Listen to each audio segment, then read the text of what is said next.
Hi YouTube, I'm here to record a video for Love and Hip Hop Season 6, Episode 5. Tonight's episode, it was better than last week. The storylines jump all over the place, so I'm really just going to go person by person or couple by couple. So, starting with Yandy and Mendeecees.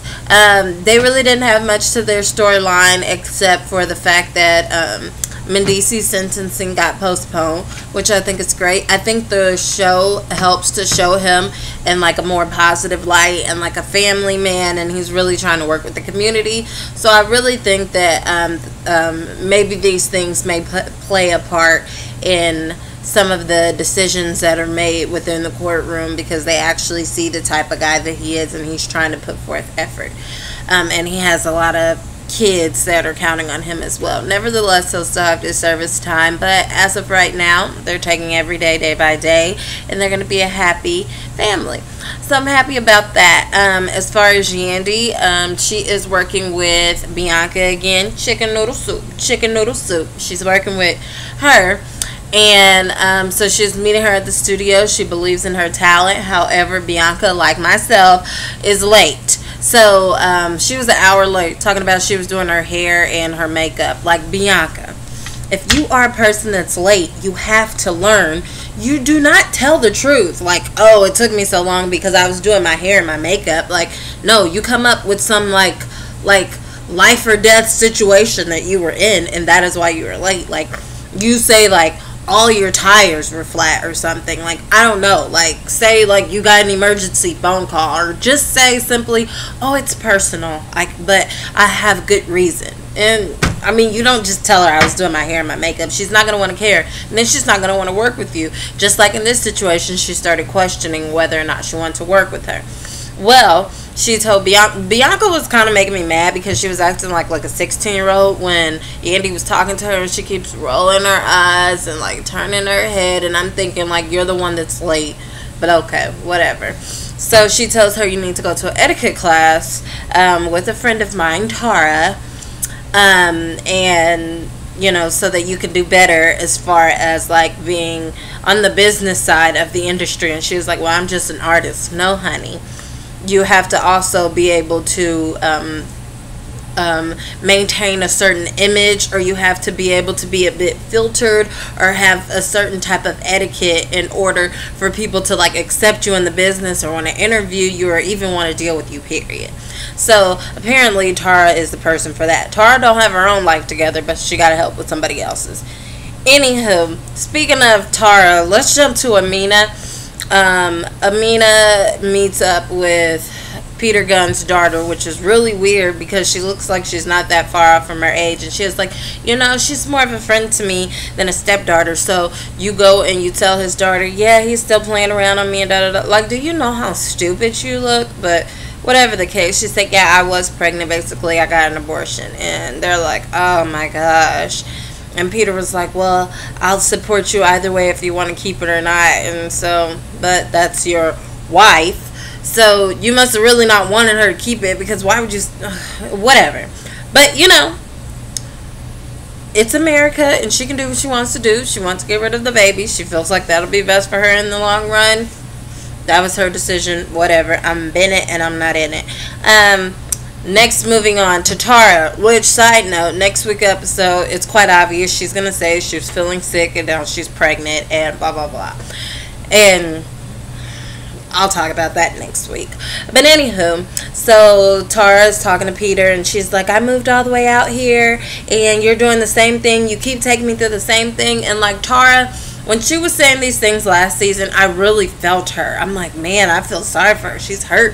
But this season, I have like no sympathy for her whatsoever, because you put yourself in this situation. Like, you keep doing it. You keep going back to him. So now you look stupid. Like, when you're doing these long, drawn-out monologues, nobody freaking cares because you look dumb.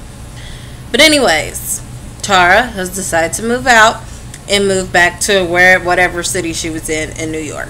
So she moves back there. She's meeting up with Bianca and Cardi B. Cardi B, y'all, she cracked me up this whole freaking episode. Like, her and Bianca was in like the Zumba class, and she was like, I'm not dancing no more unless I'm making some shmoney. What she say, shmoney? Okay, whatever, y'all. But she said she's not dancing no more unless she's making some money. She's just like hilarious. Like Young B can't even keep a straight face. Like she's dying laughing the whole time. So anywho, so they go to this like Tara's like etiquette class. I'm assuming in her apartment, and she's like asking them questions, and she's like, well, this is how you sip your tea. Well, to be honest, at some of the events that they'll probably be at, I highly doubt it'll be tea that they're sipping, but you know, whatever. So I really think that like they really just brought Cardi B along for pure entertainment. I understand that they need a certain level of etiquette, but like when she was like testing them and telling them to interview each other, they're trying to change their voice and everything. And no, they still have to be like who they are, because like that's who they are as the artist. That shows through their music. But maybe have like somewhat of a filter, or not be so like chill and relaxed like you're like talking to like a cousin at home or something. But Cardi was just cracking me up. She was teaching them like, I guess in order to like speak more properly, or to like pronounce your words better, you're supposed to do like tongue exercises. And Cardi B is like, well, you know, my man in jail. So I'm like, oh Lord. But anyways, so I learned something new tonight. So apparently you're supposed to like stretch your tongue out, and then you're supposed to like do that with your lips. And then what else did she do? Like open your mouth really wide. Apparently these things help. So the type of person I am, I'm probably going to do that in my spare time. But anywho, off of that story, what was next? Oh, BBOD. Okay, so Lexi Mo. Side note, Lexi met with Tretch. She called him Uncle Tretch. And I was just like so happy, because anybody that knows me knows that like Tretch is like one of my favorite rappers ever. So she was meeting with Tretch, and he was like giving her some like golden nuggets about the business and all that. And then he was like, you know, Mo, she really needs to shape up or she's gonna ruin it for the group. So then Lexi goes and meets with Mo's dad, which is fine because he works with the group. So like Mo gets mad, and she's like, you don't need to be mean with my daddy without me, and y'all talking about me, and that, like basically like she doesn't want to listen to anything. And that's the problem. Like she doesn't want to listen. She doesn't take like constructive criticism. Like she thinks she has all the answers, and that's what's really running them into the ground. So I really do hope that they actually do part ways, because they're better off without each other. They're both more likely to be successful without each other. If she wants to be known as a hothead, that's fine, but Lexi doesn't want that image portrayed, you know, as far as her reputation. Anywho, last but not least, Mariah Lynn. Now, I'm typically not a fan of Mariah Lynn, but you know, she kind of won me over a little bit this episode.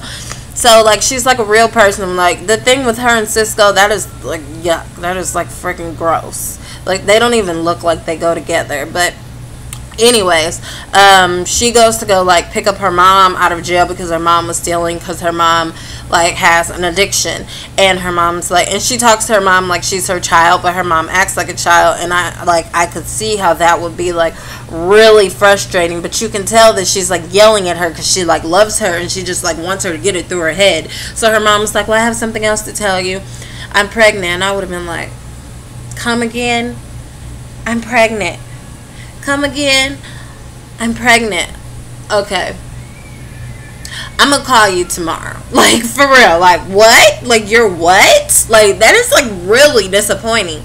But, being that she has a really good heart, she's just like, okay, I don't want my mom to go to jail. I don't want her to have a baby in jail. So, she took her to court, and the judge had, like, postponed her sentencing for a year so she doesn't have the baby while she's in jail. Well, okay, so when she goes to jail, Mariah Lynn is supposed to take care of this baby. Like, this is like ridiculous. Like, I felt for her, and I was like, okay, this is why, you know, she's trying to be on the come up, do something with herself, because she clearly has to take care of her family, and the support she probably needs, she doesn't get it because she's always giving support.